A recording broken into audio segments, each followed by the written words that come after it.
So, ang una natin gagawin ay i-prepare yung mga raw materials at saka iba pang mga materials na kailangan sa paggawa ng ating FPJ concoction. Dapat din ay nakasuot tayo ng PPE or Personal Protective Equipment upang maiwasan natin ang contamination at upang maging malinis ang ating gawa.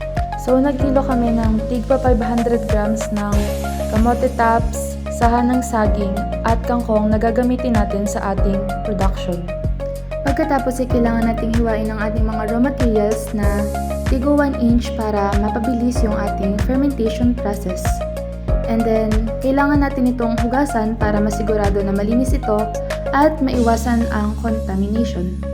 Sapagkat maaaring may mga dumi pa sa ating mga raw materials na ginamit kaya kailangan natin na i-make sure na malinis talaga ito. Pagkatapos nating linisan ay kailangan natin itong salaing gamit ang mesh net upang mas mapabilis na maihiwalay ang tubig sa ating mga halaman na gagamitin.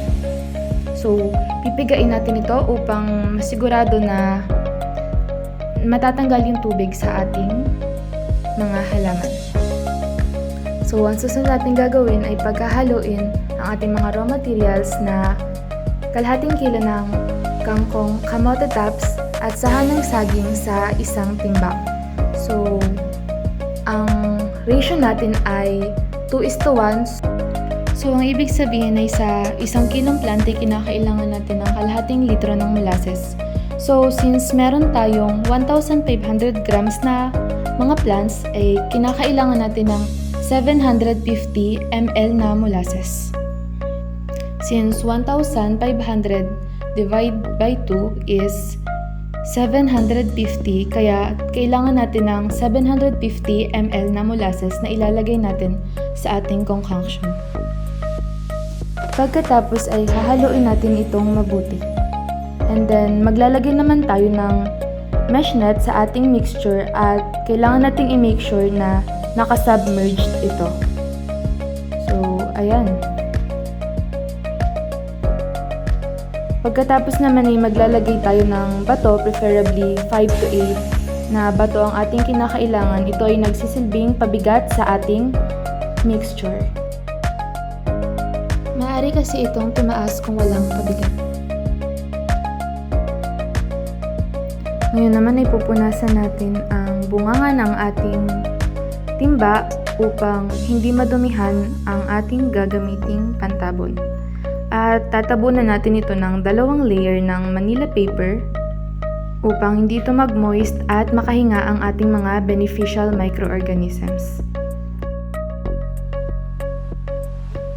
Then, kailangan nating talian ng rubber band or interior for extra security at hindi pasukin ng kung ano-ano mang contaminants ang ating mixture. Pagkatapos ay kailangan nating gupitin ng ating Manila paper para mas magmukhang maayos tingnan. Then, lalagyan natin siya ng cling wrap for extra protection since nga mabilis masira at mabasa ang ating Manila paper na ginamit. Pagkatapos ay kailangan nating lagyan ng label ang ating ginawang concoction. So, kailangan natin lagyan kung anong uri ng organic concoction ang ating prinases, ganun din ang date kung kailan natin ito prinases at date kung kailan natin itong pwedeng i-harvest. So, since 7 days ang fermentation process ng ating FPJ, so yun ang ilalagay nating date sa ating label. Ilalagay din natin kung sino ang nag-process ng ating FPJ concoction. So, pagkatapos nito ay kailangan nating i-store ang ating organic concoction na prinases. So, kailangan natin ay sa cool and dark area sapagkat yun ay favorable para sa ating mga beneficial microorganism. Kapag nilagay natin ito sa mainit na lugar ay maaaring mamatay ang ating mga beneficial microorganisms. So, after 7 days ay i-harvest na natin ang ating FPJ concoction. Una natin gagawin ay tatanggalin natin ang mga cover na ating mga inilagay upang makita natin ang naging resulta ng ating prinases.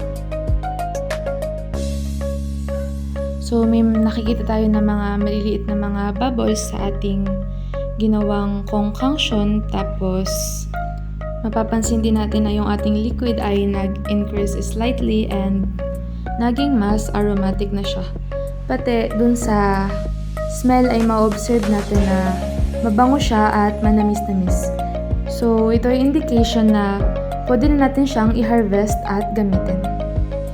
Then ililipat natin ito sa isang plastic container. Hindi advisable na gamitin ang babasagin sapagkat maaring tumaas ang pressure at sumabog ang container na ating paglalagyan. Then tatakpan natin ang ating container. Kailangan ay hindi ito masyadong mahigpit upang pressure na maaaring magdulot ng pagsabog nito. So ilalagay natin kung anong pangalan ng concoction, date of harvest, expiration date, at kung sino ang nag-harvest.